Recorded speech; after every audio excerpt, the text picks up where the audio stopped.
पुण्यात्माओं, आज हम अपने भगवान को पहचान लेंगे। पहले हमारे को किसी ने कुछ भगवान बता दिया, एक मिट्टी का रख दिया कोई खिलौना सा, ये तेरा भगवान, हमने वो ही मान लिया, क्योंकि हमें परमात्मा की चाह थी, आज भी है। अब जैसे मूर्ति रख दी भगवान की, श्री कृष्ण जी की, विष्णु जी की, तो हमने स्वीकार कर लिया। विष्णु जी के गुणगान उन्होंने सुनाए, हमें मान लिया। कहाँ से सुनाए उन्होंने विष्णु जी और शिव जी के गुणगान, गुण कहाँ से सुनाए? विष्णु पुराण से विष्णु जी के, शिव पुराण से शिव जी के। तो किसी ने बताया कि भगवान की मूर्ति है, इसी की पूजा से तेरा मोक्ष हो जाएगा, हमने वो भी शुरू कर दिया। तो ये भूल थी, ये गलत था। मूर्ति बुरी नहीं, मूर्ति की पूजा गलत है।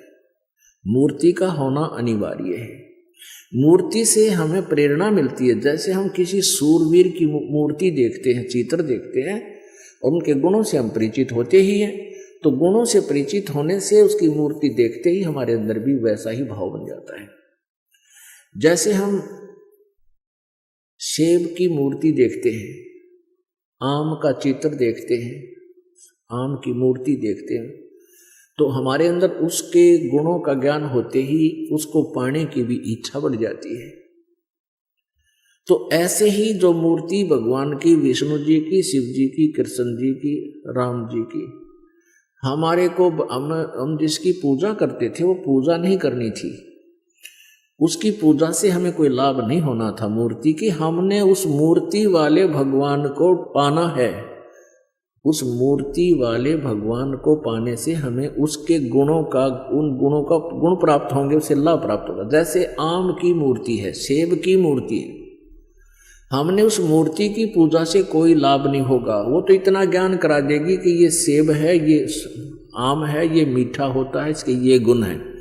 अब मूर्ति वाले सेब को ढूंढना पड़ेगा, ओरिजिनल को, तब हमारा पेट भरेगा। तो कबीर परमात्मा जी मूर्ति के विरोधी नहीं थे, मूर्ति पूजा के विरोधी थे। इन ढीठ लोगों ने हमें इतना रूढ़िवादी बना दिया कि हम केवल मूर्ति की ही उसी का घंटी बंटी बजा के, उसके तिलक तिलक ला के श्रृंगार करने में लागे रहते।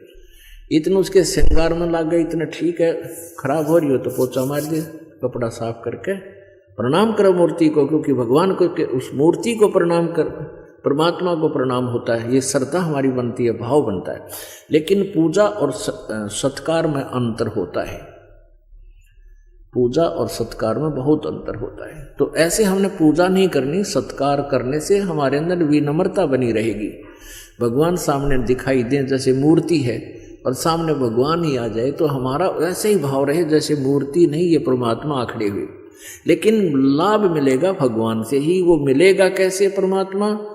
उसके पाने की वे ऑफ वर्शिप गीता जी में बहुत अच्छी वर्णित है।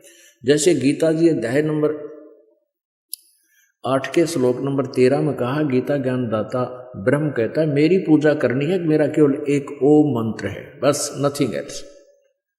और 8वें अध्याय के 3 श्लोक में जिस परम अक्षर ब्रह्म के बारे में बताया है उसकी पूजा करनी है, तो 17वें अध्याय के 23वें श्लोक में कहा कि ओम तत्सत इति निर्देश है ब्रह्म त्रिविध समर्थ है। उस परमात्मा के यानी परम अक्षर ब्रह्म के पाने का ओम तो सीधा ही क्लियर है, स्पष्ट है, और तत् और सत ये दोनों सांकेतिक गुप्त हैं। ये दास बताएगा, वास्तविक ये कोड वर्ड है। तो ओम और तत् ये 2 अक्षर मिलकर के सतनाम बन जाता है। ये सतनाम कोई जाप करने का नहीं है। और ये ओम ब्रह्म का जाप है, ये तत् सांकेतिक जो दास बताता है, जिसको सतनाम प्राप्त है उनको पता है। ये परब्रह्म का जाप है, यानी अक्षर पुरुष का जाप है। और सत ये परम अक्षर ब्रह्म का जाप है, यानी ये गुप्त है, ये कोड वर्ड है, ये दास बताएगा। हमने उस परमात्मा को पाना है, मूर्ति से कोई लाभ नहीं होगा। हमने उस परमात्मा को पाना है जिसकी हम खोज कर रहे हैं, जिससे हमें पूर्ण लाभ होगा। अब गीता ज्ञान दाता कहता है कि तू सर्वभाव से उस परमेश्वर की शरण में जा जिसकी कृपा से तू परम शांति और शाश्वत स्थान यानी सतलोक को प्राप्त होगा। हमारे को इन लोगों ने इतना भ्रमित कर दिया कि हमने किसी ने कुछ भी बता दिया उसी को गॉड मान लिया और हम वहीं पर अपना जीवन बर्बाद करके चले गए।